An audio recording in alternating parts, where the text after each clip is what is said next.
Hello and welcome to part 4 of the Halfling watermill diorama build. This episode will be the final episode where I'll be finishing off the base and adding all of the final touches. So as you can see here, I basically just scratched away all of the grass flocking where I wanted the path to be, and then I started making the areas of trample around the mill itself and around the bridge super muddy, where I envisage there being lots of water and lots of activity. So there's loads of mud going on down there in the woodshed. And to make this mud, I basically just mixed a thick dollop of brown paint with that grass sawdust flocking that I've used elsewhere. And I used this to absorb all of the water that was in the paint, so it's just a thick, really dry, brown, crumbly texture, and I just sort of spooned that on with a coffee stirrer and then liberally applied some watered down PVA glue over the top to seal that in, and it worked out really well, I think.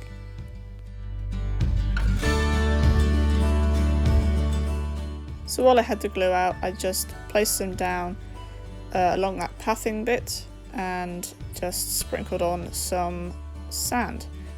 This was to give it a nice gritty, gravelly texture, which I was intending to leave as it was, but I ended up changing it in the end, as you'll see a bit later. And I then went on to give the wall in which the watermill sits a base coat of grey paint and PVA glue just to seal that foam in.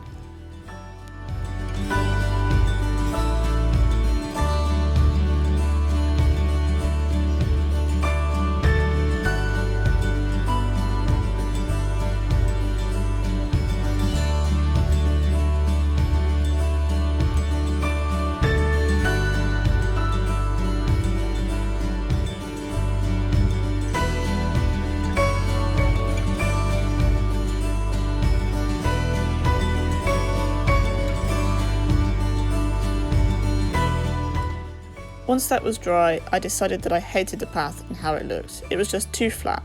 So I got some milliput out and I created some grass banks either side of it to make it look a little bit more 3D.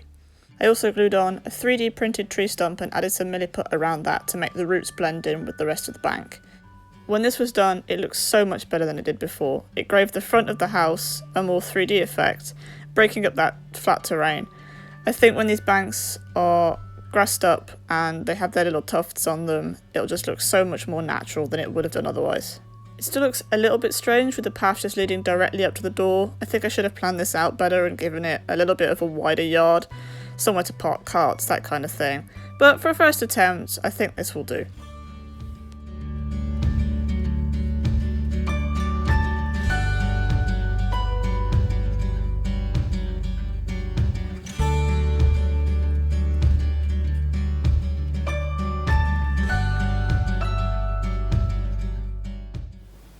So I forgot to hit record, but basically I've just been dry brushing the path to make it look a little bit more like the bedrock gravel. The sand I put down was yellow, which just looked weird. So this is a bit more of a gravelly kind of colour. So I'm just finishing up the dry brushing of that. Yeah.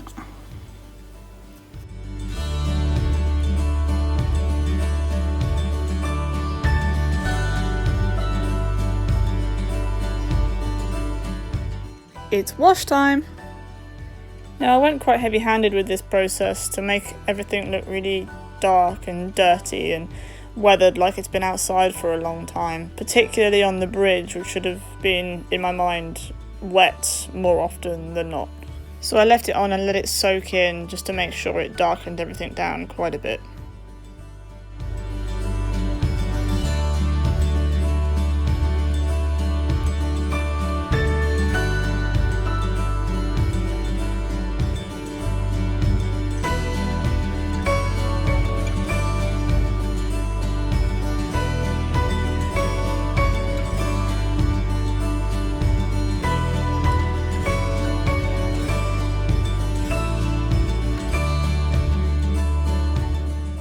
So while that was drying, I just went ahead and patched up all of the flocking that I removed and painted over.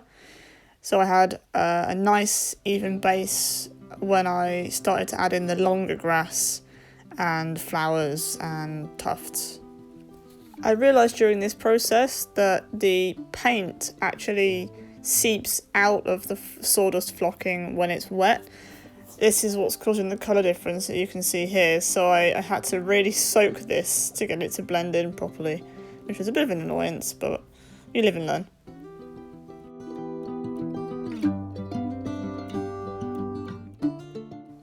A quick tidy up, and then it was time to put it all together.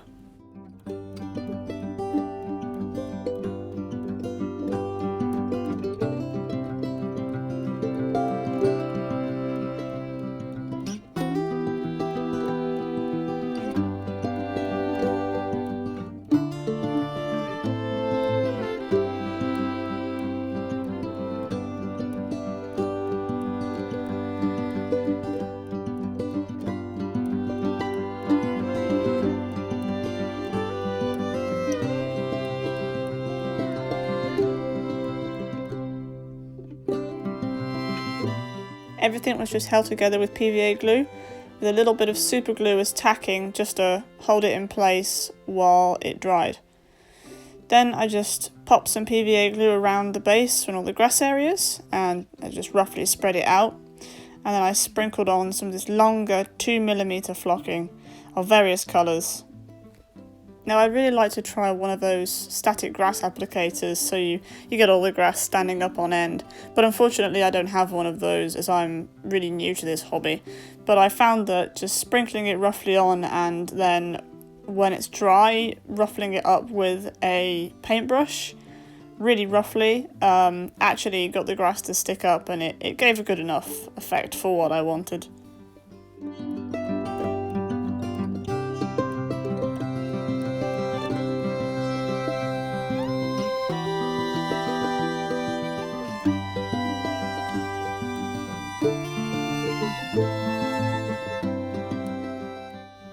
I then went over again, but just in patches where I added some darker green flocking, just to break up the colour and make it look a bit more naturalistic.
Now for the really scary part, constructing the stream. I did a lot of research into different techniques for this, and I found the one that I most liked the look of was using cotton wool to create the white water coming off the water wheel. So I constructed some flat bits of cotton wool with a little bit of resin mixed in to give it some rigidity so I could mould it. And then I glued these onto the wheel. Some of them I shaped to look like drips, so you can see me gluing here onto some of the paddles that are rising out of the water, so it looks like the water's dripping down off it. And then I stuffed a load of cotton wool under the wheel on both sides and on the inside to make it look like white water, and then it was coming through really quickly. I then constructed a little stopper at each end, just out of foam board with the shiny side facing inwards with the idea that it would peel off easier. And I sealed that with some PVA glue along the bottom and left that to dry overnight. Then I mixed up the resin when that was all set and held my breath as I poured it in. I've never worked with resin before. I did some tests before this, just made little plastic boxes. Tried out this paint because I wasn't sure if it would mix in and give good results, but it turned out it actually worked out okay. This paint is just acrylic paint, some leftover that I had from an Airfix model. I just mixed that in, and it doesn't quite bond with the main substrate of the resin, so it's you get little droplets and stuff like that, which I think wouldn't be there if I used ink instead of acrylic paint, but it was coloured enough and transparent enough that I thought it looked okay for the stream. So I mixed that up and I crossed my fingers and poured it in. This was quite fiddly because I couldn't get to pour under the water wheel, so I just sort of had to coax it in there and try not to get resin all over the wood.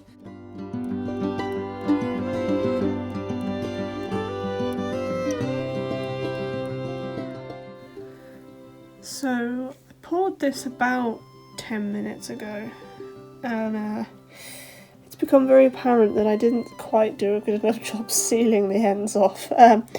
It hasn't leaked out, but the masking tape is definitely wet under there. I don't know if you can see that sort of staining. So I'm going to have to pull this again once it's set, and I'll just use the resin as the sealer. Which I'm quite annoyed about. I haven't actually tested to see if the resin will sit properly on top of itself once it's dry. It should do, but I know other people have had issues with that in the past. This side looks okay. There's some seepage here, but it doesn't look like it's affected any of the rest of the masking tape along that, so that should be okay. And it's also tilted at the moment to get that set flat, which is also helping. I think actually the tilt is not helping this side. It's just poured all of that resin down that hole, which was an unfortunate oversight on my part. But hopefully it sets okay and then we can fix that later.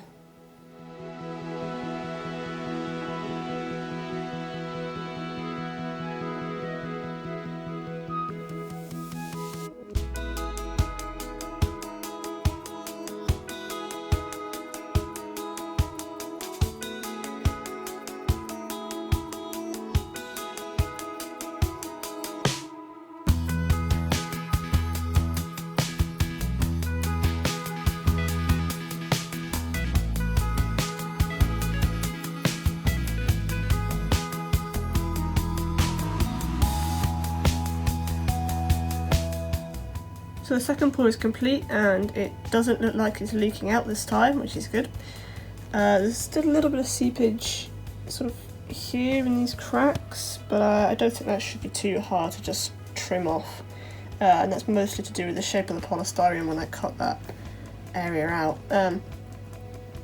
So yeah, I can trim that off, sand it down, and then put a little wipe of resin over the top of it just to hopefully seal that back in again and make it transparent.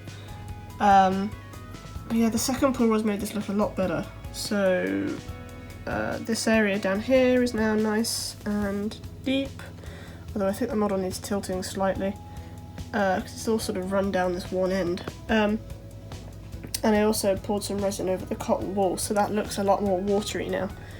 That happened both sides. So yeah, it's looking a lot better. These will all be painted up white, and I've got some of this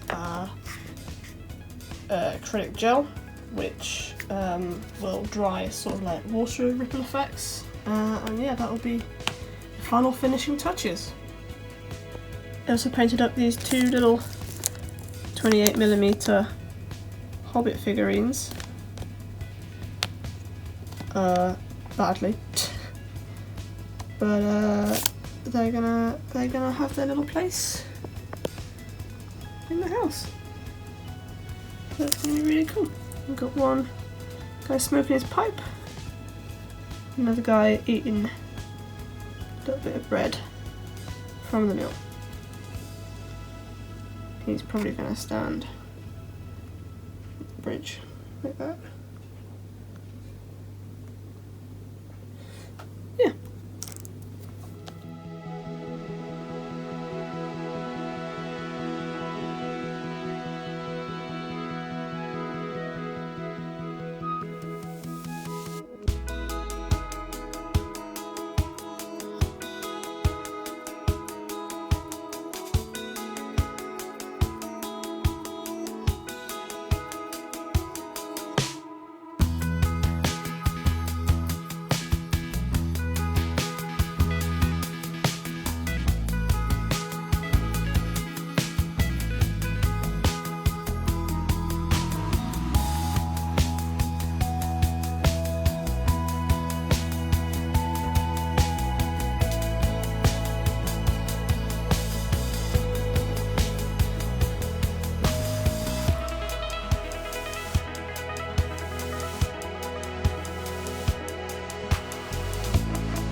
So with the resin fully cured, I just set about with this gel clear acrylic paint and sort of slathered that on using the brush to create ripple effects.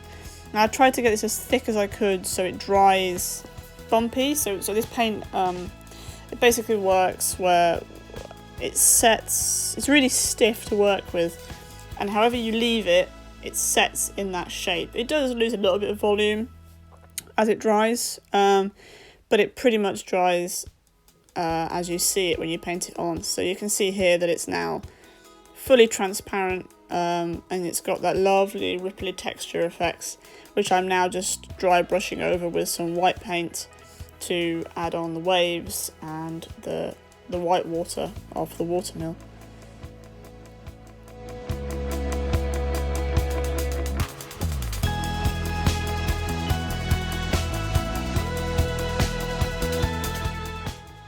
Then finally, to fix it up after the mess the resin made of the base, I just coated it in newspaper to make it flat and painted it a nice flat matte black, and then it was done.